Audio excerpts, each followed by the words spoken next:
इन सब को नज़रअंदाज करके फैसला देना चाहिए।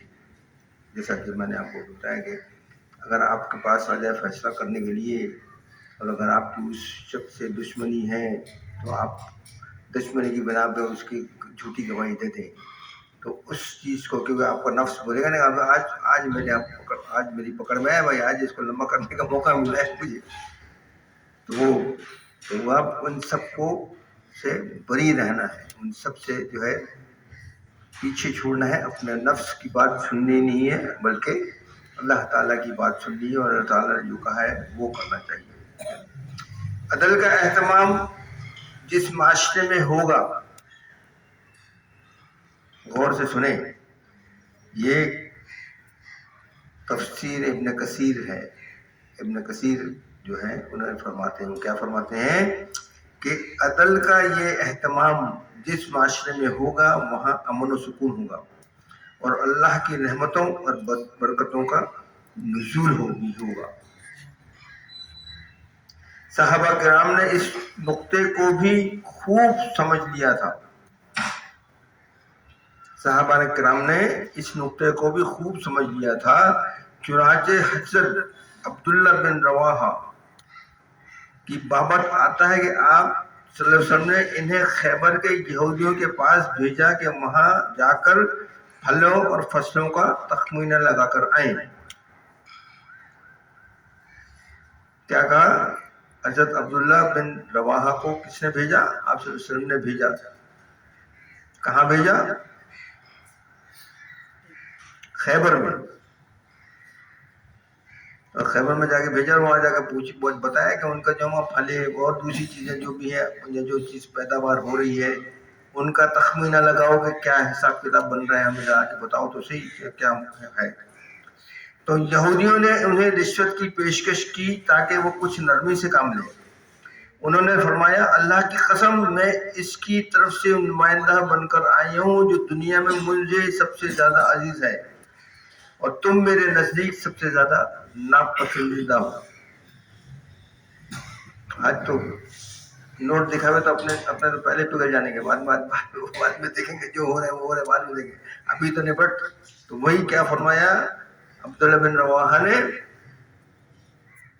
जो आप सल्लल्लाहु अलैहि वसल्लम ने जिस मकसद के लिए भेजा है और जो वो जिसने मुझे भेजा है, किसने भेजा है? आप सल्लल्लाहु अलैहि वसल्लम। वो जिस शख्सियत ने मुझे भेजा है वो शख्सियत दुनिया में मुझे सबसे ज्यादा अजीज है और तुम जो मुझे गलत रास्ते पर डाल रहे हो या रिश्वत दे रहे हो, तो तुम मुझे मेरे लिए बेहद नापसंदीदा शख्सियत हो।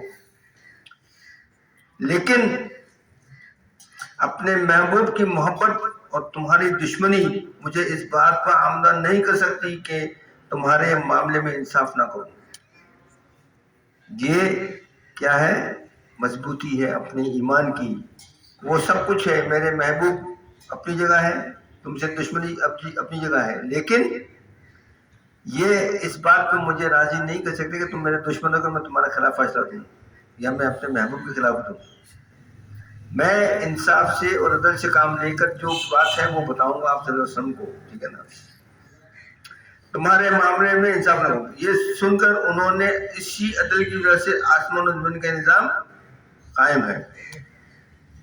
ये निजाम जो कायम है आसमानों का, इसी वजह से कायम है, अदल और इंसाफ की वजह से। जिस दिन ये इंसाफ और अदल खत्म हो जाएगा तो तबाहियाँ शुरू हो जाएंगी, जैसे हमारे ज्ञान हो रही है तबाहियाँ, दिन ब दिन रोज बरोज नई नई तबाहियाँ, नई नई मुश्किलात, नई नई परेशानी तो वो आना शुरू हो जाएंगी। वो आखिर दावना अमीन। अल्लाह ताला ने जो कुछ फरमाया, जो कुछ हमने सुना और जो कुछ मैंने आपको बताया उस पर अमल करने की तौफीक अता फरमाए और हमारे दिलों को ईमान की रोशनी से नूर कर दे और अदल और इंसाफ, लड़ाई झगड़े को दूर करें, मोहब्बत और इत्तेफाक से रहें। ये मत कहें कि ये फलाना है, ये यूं है, ये है, ये वो है। हर आदमी जो भी है अपनी जगह है, मुसलमान है ना या नहीं है? चाहे वो किसी फिक्र से ताल्लुक रखता है, मुसलमान तो है ना या नहीं है? है ना? तो फिर हमें मुसलमान होकर देखना है, हमें फिरकावारी में नहीं देखना है कि ये कौन है, ये क्या है, ये क्या है, क्या है। इनसे हमारा कोई वास्ता नहीं। तो हमें हमेशा आप सल्लल्लाहु अलैहि वसल्लम के जो बताया हमें और अल्लाह ताला ने जो हमें قرآن میں بتایا ہے اور جو حکم دیے ہیں انہیں ہر حال میں بجا لانا ہے، چاہے دنیا ادھر کی ادھر ہو جائے. ہمیں اپنے ایمان کو بچانا ہے اور آخرت میں ہمیں اچھی زندگی اور اچھی جگہ ہمیں جانا ہے. ہمیں جو نہایت ہی بری جگہ ہے اللہ تعالیٰ خود فرماتا ہے اس جگہ اللہ تعالیٰ ہمیں کسی حالت میں نہ لے جائے. ہمیں ہمارے حال پر رحم کرے ہم سب پہ، اور ہمیں دین اور دنیا میں ہمارا جو ہے نام روشن کرے، اور دین اور دنیا میں ہمیں کامیاب اور کامران کرے. آمین.